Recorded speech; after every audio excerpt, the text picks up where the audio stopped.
प्रधानमंत्री नरेंद्र मोदी के छोटे भाई की मुश्किलें बढ़ने वाली हैं। अब आप सोच रहे होंगे प्रधानमंत्री के किस छोटे भाई की मुश्किल बढ़ने वाली है, तो आप याद कीजिए प्रधानमंत्री नरेंद्र मोदी ने छतरपुर पहुंचकर किसी को अपना छोटा भाई कहा था।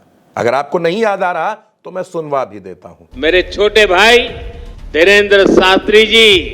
दोस्तों, प्रधानमंत्री नरेंद्र मोदी ने धीरेंद्र कृष्ण शास्त्री को अपना छोटा भाई कहा था। वही धीरेंद्र कृष्ण शास्त्री, बागेश्वर धाम वाले, जो पर्ची निकालते हैं, लोगों का भविष्य बता देते हैं, मन के अंदर चल रहे सवालों को पर्चे पर लिख देते हैं, लोगों की ठठरी बांध देते हैं। धीरेंद्र कृष्ण शास्त्री की मुश्किलें बढ़ गई हैं। ये वही धीरेंद्र कृष्ण शास्त्री हैं जिन्होंने कुंभ में मरने वालों के बारे में ये कह दिया था कि उनको तो मोक्ष मिल गया। ये वही धीरेंद्र कृष्ण शास्त्री हैं जो अलग हिंदू राष्ट्र की मांग करते हैं। ये वही धीरेंद्र कृष्ण शास्त्री हैं जिन्होंने अपने गांव में हिंदुओं के लिए एक अलग गांव, अलग कॉलोनी तैयार करना शुरू कर दिया है। बाकायदा प्लॉट काटे जा रहे हैं। लेकिन इन दिनों धीरेंद्र कृष्ण शास्त्री मुश्किल में फंस गए हैं, और वो मुश्किल में फंसे हैं अपने एक बयान को लेकर। दरअसल धीरेंद्र कृष्ण शास्त्री ने एक बयान दिया था कि जो भी महाकुंभ में नहीं आएगा वो देशद्रोही होगा, और अब इसके बाद धीरेंद्र कृष्ण शास्त्री की मुश्किलें बढ़ी हैं। शहडोल की अदालत में उनको 20 मई को पेश होना है और उनके खिलाफ यह आदेश दिया गया है कि वो हाजिर हो, इस मामले की सुनवाई होगी। दरअसल हुआ क्या दोस्तों कि शहडोल के वरिष्ठ अधिवक्ता संदीप कुमार तिवारी ने संविधान विरोधी और समाज में वैमनस्य फैलाने वाला मानते हुए कोर्ट में एक परिवाद दाखिल किया था। कोर्ट ने इसे भड़काऊ और असंवैधानिक मानकर धीरेंद्र कृष्ण शास्त्री को 20 मई को सुबह 11 बजे शहडोल अदालत में हाजिर होने का निर्देश दिया है। वो नरेंद्र मोदी जो धीरेंद्र कृष्ण शास्त्री को अपना छोटा भाई बता रहे थे, वो छोटे भाई अब मुश्किल में फंस गए हैं। उनको 20 मई को अदालत में पेश होना होगा। जो महाकुंभ नहीं आएगा वो देशद्रोही होगा।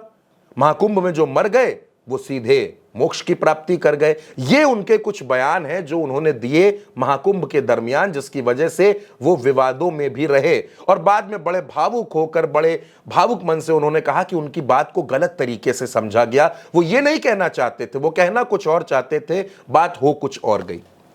दोस्तों, ये वही धीरेंद्र कृष्ण शास्त्री हैं जिनको आपने देखा होगा लगातार वो लोगों की पर्चियां निकालते हैं, कई बार विवादों में भी रहे हैं। और धीरेंद्र कृष्ण शास्त्री का पर्चा, जब वो लोगों का पर्चा निकालते हैं तो वो नजारे भी आपने देखे होंगे कि वहां क्या कुछ होता है।